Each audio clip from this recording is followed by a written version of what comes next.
N'agissez pas d'après leurs actes, car ils disent et ne font pas.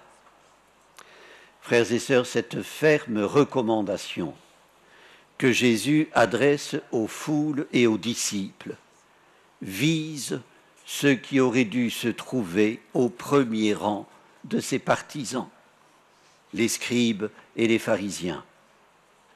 Malheureusement, leur esprit uniquement attaché à ce qui est secondaire et aveugle devant ce qui est essentiel en fit ses principaux adversaires. Les scribes et les pharisiens avaient charge de guider le peuple.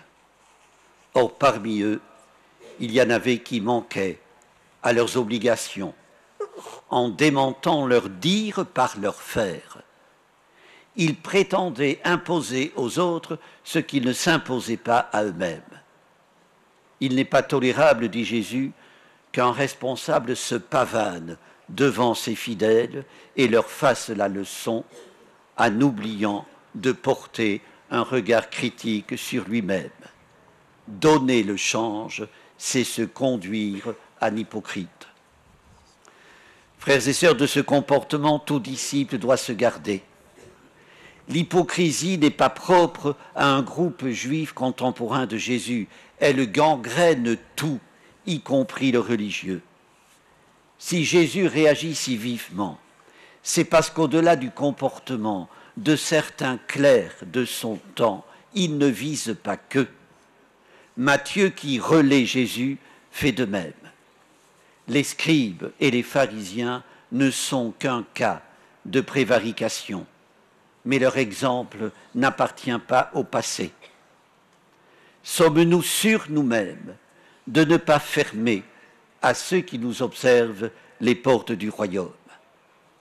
Frères et sœurs, quand une religion n'est plus sagesse et nourriture de vie, quand elle devient un fardeau légaliste, il faut la dénoncer. Sinon, les cœurs simples se trouvent empêtrés dans des chaînes aussi lourdes que néfastes. À ce propos, il faut se demander si l'hypocrisie n'est pas une des causes de l'indifférence ou du rejet dont l'Église pâtit. C'est un excellent prétexte allégué par ceux qui s'en éloignent. Ne donnons pas matière à prétexte. Frères et sœurs, il reste que le disciple, quel qu'il soit, du plus en vue au plus modeste, doit établir une cohérence entre ce qu'il dit et ce qu'il fait, entre ce qu'il vit et ce qu'il croit.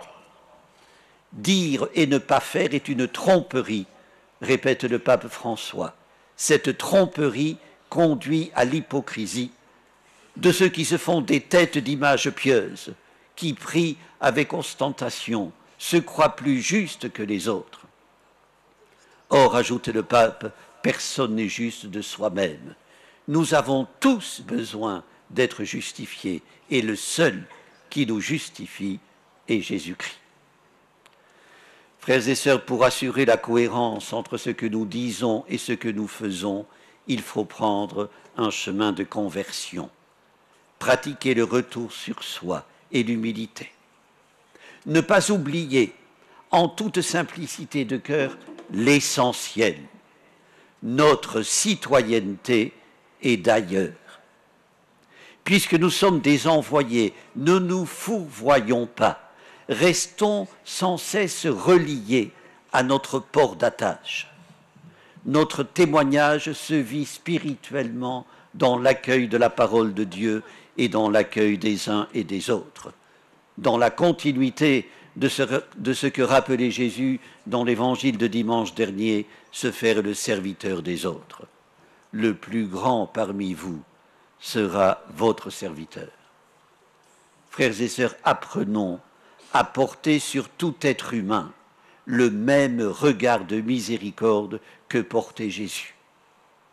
Les autres sont moins mauvais que nous le décrétons. Demandons-nous à quel titre nous le décrétons.